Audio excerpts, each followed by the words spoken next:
Hey y'all, welcome back to the Laid Back Homestead. I'm Crystal, and today I am finally getting to up pot my peppers. Now, if you saw my seed starting video, pepper seeds specifically, I was going through a lot of old seed packs and a few new that I had done different little seed hauls on. The problem I ran into was exceptionally low germination. Now, I expect that with older seeds, so that's okay. But when it comes to newer seeds, I really had a problem with that. So I don't know if you can see behind me.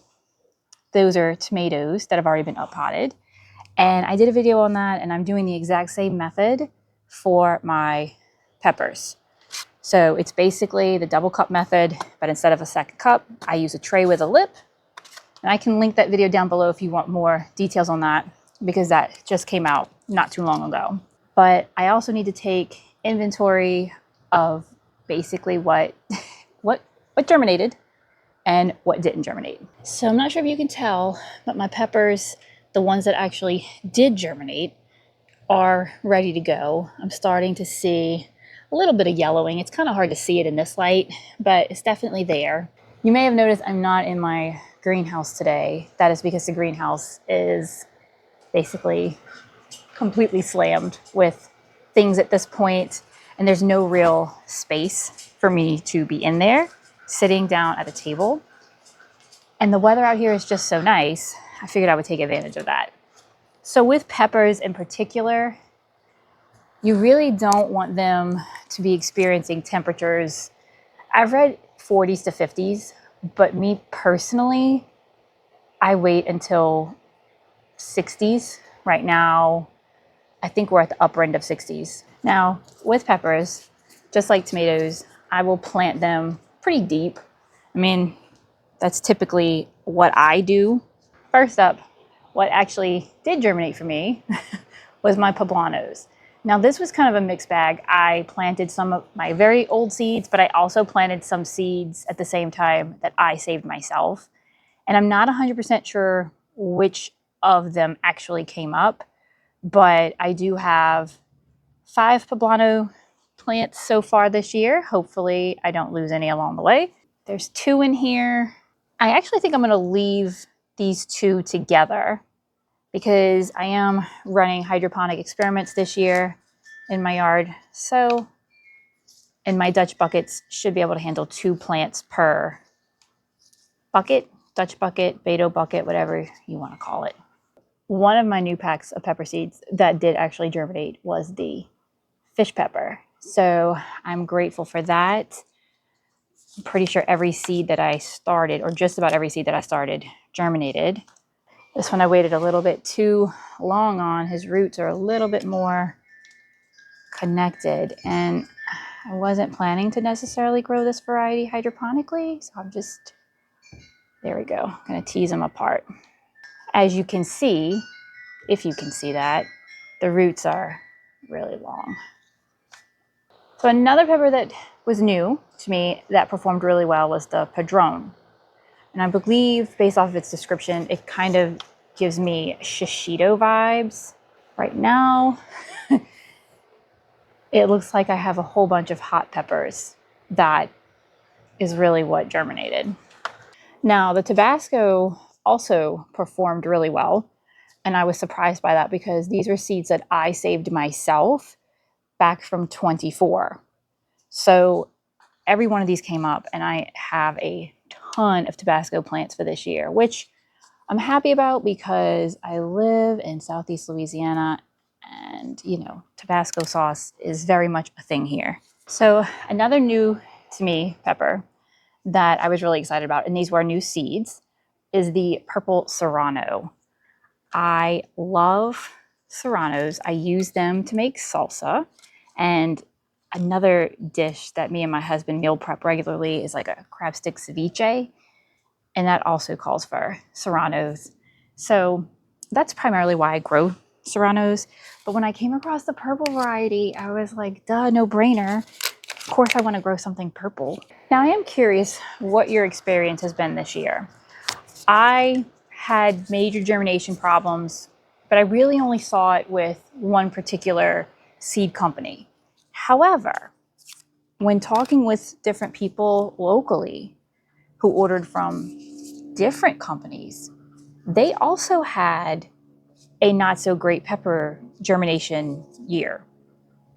And the more we talked about it, I mean, I know a lot of these companies are sourcing their seeds from different locations and different farmers. And I'm just curious if maybe something happened on the back end, because it sounds like, just from the people I've talked to, and maybe that's just a coincidence, I'm not the only person who had a really poor germination rate. Definitely let me know what your experience has been so far.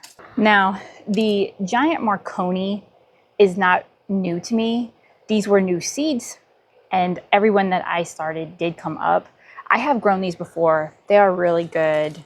Some of these are struggling to get out of there today. I think it's because my soil's too wet, but I wasn't sure if I was gonna be able to get to do this or not today, and so I watered everything in real good yesterday in case I didn't, but here we are. So I don't know if y'all can see this, but this is what failure looks like, right? Okay.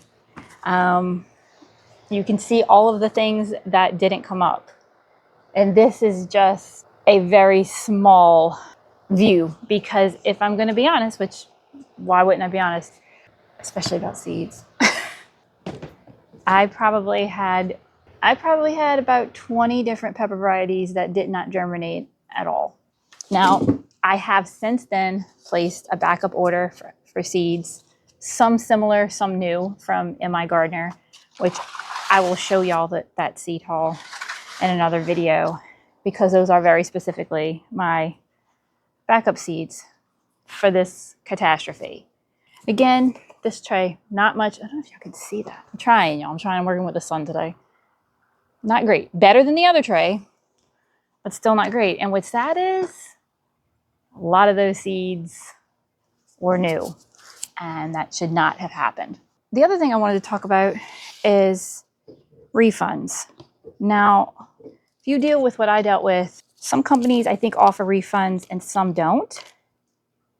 And I'm gonna be dead honest with you, even the ones that do offer refunds, there's typically like 90 days. I place my seed orders months in advance of when I actually start my seeds. And the reason for that is because I'm trying to make sure I can, A, get what I want. I want to be able to get the varieties I want. If I wait until the rest of the country is buying seeds, I'm not going to get what I want. And I place large seed orders during the summer, late fall even, but even early fall. Anything I order during the summer, I'm well past my window for starting seeds in, December. So that's something to also keep in mind.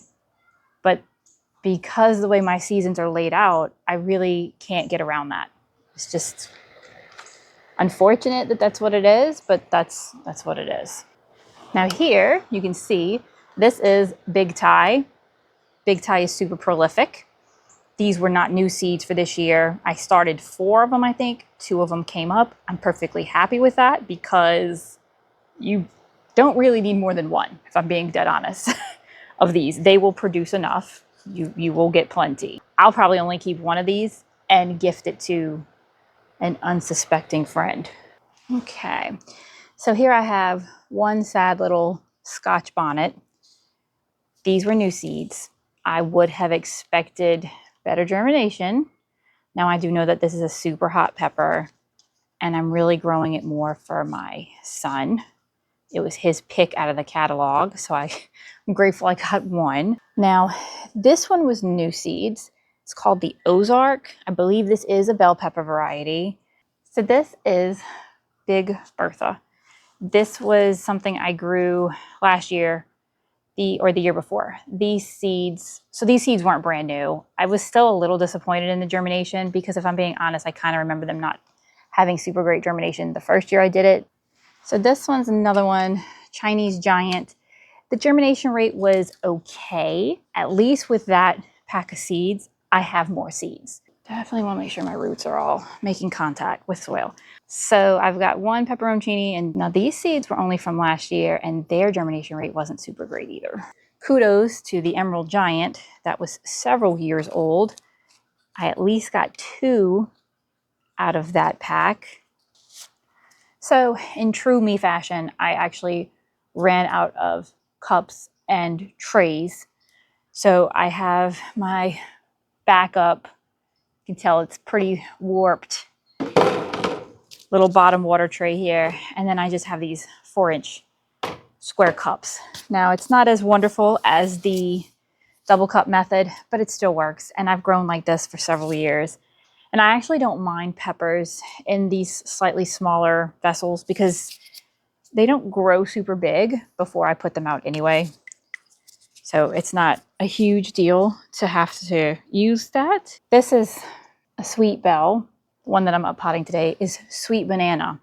These were very old seeds. So I am very grateful that I got 2 of those. I haven't grown banana peppers in such a long time, but I really got in on like the pickled pepperoncini kick last year. And so then I was like, oh, I want to get back into the banana peppers and pickle me some. And I ended up with just two plants. So we'll see how that goes and how that affects me. And here we have my greenhouse. As you can see, I had to get extra shelves because I have too much going on. This is where we're at right now. Labor of love, for sure. Worms are even tucked in here to keep them from getting too cold so that they continue to work. This is what the 2026 garden looks like so far. Spring garden, I should say. Well, guys, thanks for hanging out with me today. If you like this video, go ahead and give it a thumbs up. If you're into gardening and homesteading content, I encourage you to subscribe. Until next time, stay blessed.